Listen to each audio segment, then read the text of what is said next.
Si jamais je m'en sépare, je mourrai. J'étais assise dans un coin de ma pièce, comptant mes doigts, en me répétant ces mots dans le but de chasser ces voix que j'entendais résonner et qui me sermonnaient. Je suis Alicia Mila, j'ai failli détruire ma vie pendant mes vacances. Avant de poursuivre, n'oubliez pas de vous abonner, de cliquer sur la cloche de notification afin d'être notifié pour toute nouvelle vidéo. Restez bénis. Je suis arrivée à un stade de ma vie où je ne m'imaginais pas un seul instant sans drogue auprès de moi. Peu m'importait la forme, l'important pour moi était de m'en procurer et surtout coûte que vaille. Certainement, vous l'avez deviné, je fus effectivement une dépendante de drogue. Mon addiction avait été si soudaine et à un très jeune âge. Je ne me souviens même pas de comment est-ce qu'elle s'était installée. Peut-être était-ce mon laxisme ou ma naïveté. En tout cas, j'en fus consumée. L'on pense généralement dans ces cas à la dépression, au manque, au traumatisme et autres, mais il n'en était rien de mon cas. J'avais plutôt une vie bien heureuse et épanouie. Mes parents étaient aux petits soins avec moi.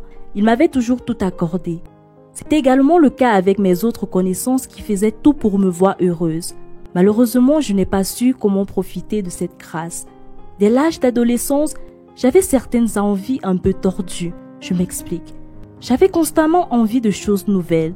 Je voulais découvrir et ressentir quelque chose de sensationnel. J'étais lasse de tout ce qui m'entourait. Même à l'église, je n'arrivais pas pleinement à m'investir.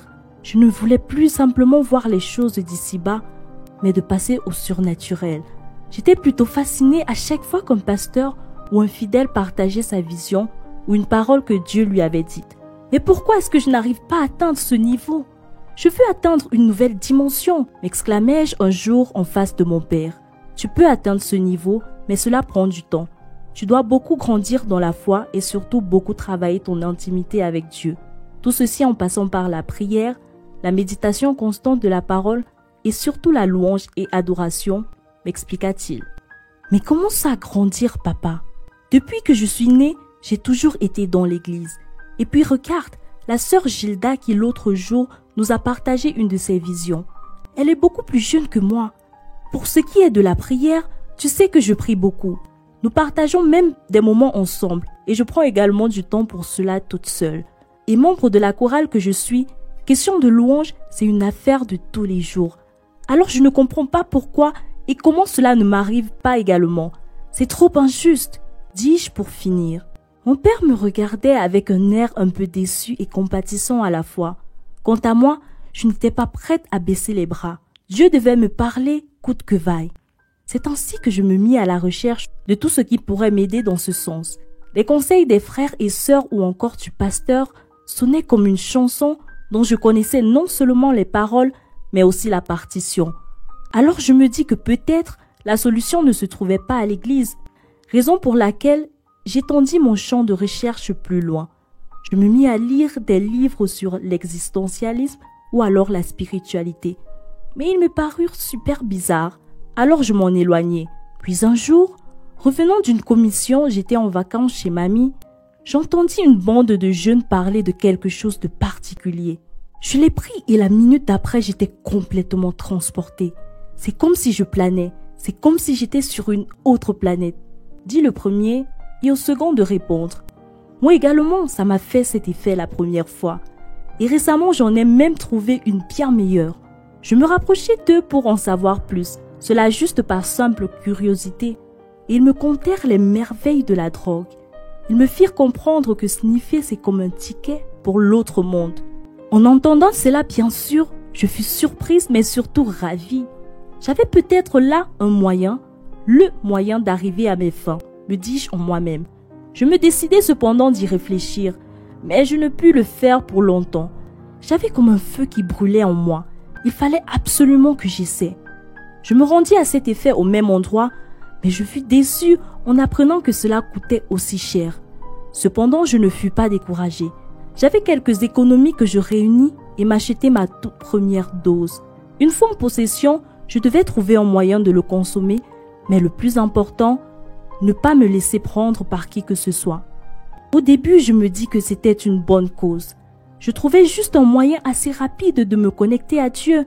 Il ne pouvait quand même pas m'en vouloir pour cela. Je ne peux absolument pas vous décrire avec des mots précis ce que je ressentis à cet instant.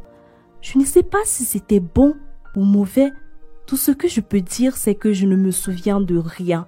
Grand-mère, elle n'y voyait que du feu. Après cela, je me souvenais de rien. Mais je me dis que peut-être Dieu m'avait parlé, que peut-être je l'avais même vu et que j'avais manqué cela parce que je n'étais pas prête ou habituée. Alors je retournai encore et très vite j'en fus dépendante. N'ayant plus les moyens de m'en procurer, je me mis à emprunter de l'argent à ma grand-mère à son insu. Bien sûr, c'était du vol, que je camouflais en ces mots pour me convaincre de ma soi-disant bonne foi. Dû à l'âge, celle-ci ne remarquait presque rien. Une fois ou deux, elle me demandait si tout allait bien vu mon état, mais j'arrivais toujours à la berner. C'était bientôt la fin des vacances et je n'avais pas vraiment atteint mon objectif. Alors je me dis qu'il me fallait une réserve avant de partir. Je pus donc me ravitailler au lieu habituel.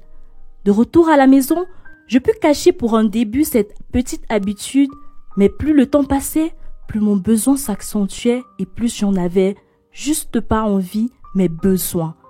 Mes parents remarquèrent très vite que quelque chose n'allait pas, ainsi que mes frères et sœurs en Christ. Ils décidèrent donc de prier pour moi car, semblait-il, j'avais des réactions très agressives et effrayantes. Ils avaient conclu par là que je devais certainement être possédée. Mais alors, séance après séance, cela ne changeait rien. Ils décidèrent donc d'aller à l'hôpital et découvrir ce qui se passait avec moi. Je n'avais pas vraiment la force de démentir quoi que ce soit. J'étais faible et épuisée. La nouvelle, bien sûr, fut très dure à avaler pour tous, mais vu mon état, mes parents décidèrent de s'occuper eux-mêmes de moi. Une fois à la maison, rien ne s'améliorait. J'avais constamment des crises et je souffrais énormément. Ils me répétaient tous que c'était pour mon bien et que je devais m'en séparer. Et à moi de leur répondre que sans cela, je ne vivrais pas. La nouvelle fut propagée et toute l'église était au courant. Je reçus donc la visite un jour d'un de nos anciens d'église qui voulut échanger avec moi. « Ma fille, tu sais, ça me chagrine tellement de te voir dans cette situation, car en toi, je vois une très grande jeune dame. Ta famille que nous sommes, nous voulons que ton bien. Si j'ai tenu particulièrement à te rencontrer, c'est parce que je comprends exactement ce que tu ressens. Je suis passée par là également. J'ai été moi aussi un dépendant de drogue. Ça n'a pas été facile, mais je m'en suis sortie. J'ai eu la grâce d'être repêchée de là par mon petit frère qui, lui, était un chrétien. Il m'a été d'un grand soutien et a travaillé avec moi jusqu'à ce que je m'en sorte. J'aimerais faire pareil avec toi. Je fus d'abord si surprise de l'entendre puisque cet homme était l'un des fidèles les plus respectés et surtout très puissant spirituellement. Je ressentis à cet instant comme une bouffée d'air frais me traverser. J'avais crié à l'aide, mais personne n'avait vraiment compris, sauf lui bien sûr. Il établit donc un programme avec moi, pendant lequel nous méditions la parole et prions ensemble. Étant tellement absorbée par cela, j'oubliais mon souci de drogue et j'appris également tant de choses. Dieu répond et a toujours répondu à mes prières.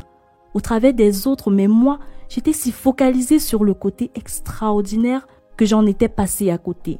La drogue, au lieu de me rapprocher de lui, m'avait détruite et éloignée plus que ce que je ne pensais. Je lui rends gloire même pour cette période car j'ai beaucoup appris. C'est juste magnifique. Il parle, je le sais. À moi d'être attentive et de sonder sa pensée. Si vous avez été béni par l'histoire, vous pouvez nous aider à toucher plus de personnes en faisant un don via PayPal. Pour faire des vidéos comme celle-ci, vous pouvez utiliser le logiciel en description. Shalom.